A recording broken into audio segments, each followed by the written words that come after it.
ఇక breaking news చూస్తున్నాం. Banakacherla DPR అనుమతుల రద్దుపై ఏపీ కాంగ్రెస్ చీఫ్ షర్మిల కీలక వ్యాఖ్యలు చేశారు.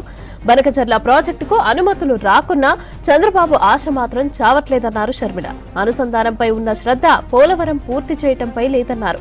పనికిరాని ప్రాజెక్టుల డిపిఆర్ల మీద, నిధుల సమీకరణ మీద పెట్టే శ్రద్ధ పెండింగ్ ప్రాజెక్టులు పూర్తి చేయడం పైన పెట్టాలని సూచించారు. ఏపీలో పోలవరంతో పాటు 56 ప్రాజెక్టులు పెండింగ్ లో ఉన్నాయని చెప్పారు. వాటిని చంద్రబాబు గాలి కొదిలేసి లింక్ ప్రాజెక్టులను పట్టుకుని తిరుగుతున్నాడని చెప్పారు. 58,000 కోట్లతో పోలవరం, నల్లమాల, సాగర్ లింక్ ప్రాజెక్టు భారీ అవినీతికి స్కెచ్ అని ఆరోపించారు షర్మిల. బనకచర్ల డిపిఆర్ అనుమతుల రద్దుపై ఏపీ కాంగ్రెస్ చీఫ్ షర్మిల కీలక వ్యాఖ్యలు చేశారు.